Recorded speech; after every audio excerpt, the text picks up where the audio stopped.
right, so I'm on my way to teach group class. I got Sue back there. He's going to come help me. Those group classes I've talked about, I do them a few times a month, just drop in. Clients can come to those in addition to the private training, and those are just kind of access whenever they want. Just to practice around other clients, access me whenever they need, and yeah, just have more place. A lot of the cases I see need more access to dogs in a structured way so that they can, get more acclimated and used to being around them. But, kind of more in that control type of group setting where everybody's like-minded and non-judgmental of your dog's reactions. Also, I had yesterday a meeting for a few hours with a company I might work with. I don't want to talk too much about it because until things come about, I kind of speak too soon and then they don't happen. So, but it's exciting if it works out. It's another way to just kind of get what I do and all my experience accumulated out into other areas and with other people, sharing it. It's basically training people to train dogs for a company, like kind of my way of doing it. But again, I don't want to get too into details unless I know it's going to be definite. Then I've got a client after group class. Then I've got another new client a little bit later this afternoon. But that's about it.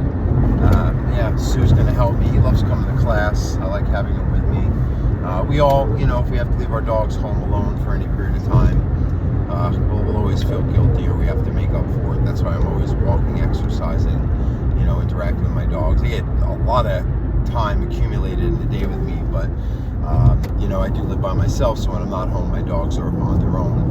It's not more than a few hours at a time, but I still want to make sure that I include them in as much as I can. So Sue, he's my helper, but he likes being part of it. He likes being around the other dogs. He likes working. He's got to do his training while I'm helping the other clients do theirs. And it's not only physical. You have to physically and mentally exercise your dog, and you have to connect with them, not just through love and affection, but through training and shared activities. And that doesn't just mean walks, but that means like interactions, games, training, walks, hikes, nature, excursions, things like that. So it matters. It all carries over to how does your dog exist when there's nothing going on, right? That's the key. Is your dog overreacting to nothing? And nothing could literally mean a sound they hear 2 houses away, or you getting up is the big one. You getting up to go do another thing within the house, and your dog just has to impulsively follow you constantly. They can't just let it go. They can't just kind of look or ignore it and let you come and go until you summon them, or they just casually get up and change their position throughout the day just randomly. That's normal. When a dog is just ready to go all the time, and you get up to go to the bathroom, I always say that as a joke, but it is true, and they get up to follow you, the second you get up from the couch or enter the room, they run up to you, and there's like something they're anticipating, and they're getting overstimulated and overthinking, which is kind of anxiety. That's going to be their norm. And then why do you think a dog, when there's now a new person in the house and it's a greater new event, new thing that they have to encounter that moves and enters their home, and they feel responsible for it, because there's also an element of like, well, if I'm reacting to this and nobody's taking over or had a plan before this event happened, I got to be responsible, and the dogs are just overreacting. That's why you get this reactivity. Same as when you're on a walk. If they're alert and they're pulling and they're too excited to start the walk, and then they see a dog or a person, you're going to get the reactivity too, especially when you're creating pullback tension on a leash. So again, like, you have to cover the little stuff to get the big. Brett, what do I do when people come to my door? Well, this is the protocol, but your dog's not going to really buy it, or it's going to be, at the best long term, why you're always forcing them to listen, because the rest of your interactions in the house, they're reacting to everything. They're following, anticipating, running up to you, coming in your space, getting babied, on furniture, reacting to extraneous sounds and things that happen. And it's not always negative. It's just they're too excited. They're too stimulated.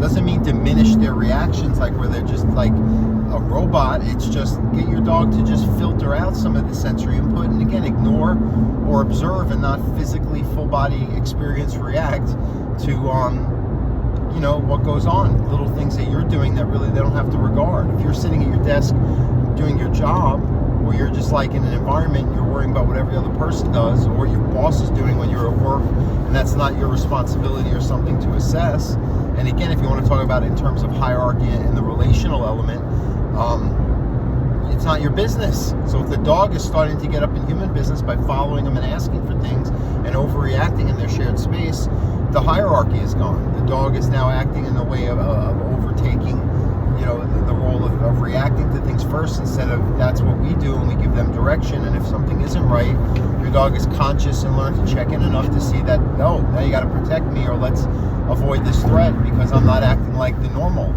way that I react. Instead of, well, my dog barks before they get to know someone. Well, that person was your family member or a friendly guest or a delivery, and they should just bark when they hear the bell or the door slam when the person's walking up to your front porch. But for them to carry on once the door opens and they're in your house or they see what it is, that's the issue. It starts off healthy. Dogs should alert you, but they shouldn't carry on. They should alert, which means come look for you or check your response to see what the next step is. And what you have to do if your dog has that issue is put training in place and recreate a calmer way of directing their attention through commands, and being that leader. And then the dog is conscious as well to see what's going on, and then you could reward that consciousness when they observe instead of react, and check in with you. And then you can phase into some kind of happy medium where you're not always training the dog and trying to sell them on the fact that you're leading them, but they definitely will.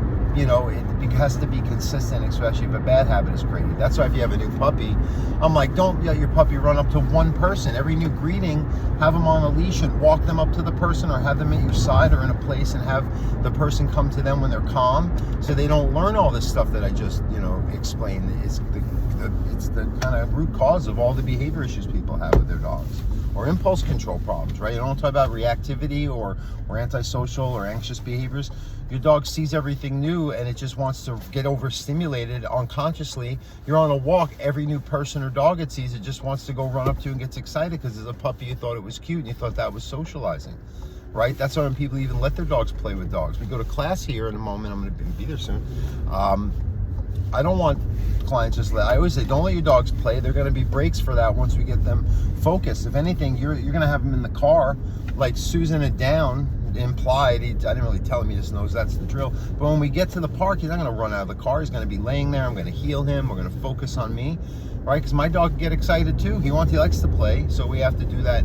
Just so your dog learns checking in, calm, whatever comes first. Don't assume until it's directed, because dogs will always assume something that isn't really going to be convenient for us and could actually lead to their discontent, the problem behaviors.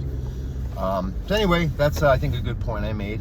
So if you just hear what I said and then you can apply it with some specific training techniques at the right times and places consistently, and in between training act the part and not, be a leader to your dog. Be more neutral. It's not mean. You have a plan for them. You're giving them every need met, but it's not your emotional needs that are getting satisfied all the time. That'll happen maybe down the road, but that's not the priority if your dog needs training.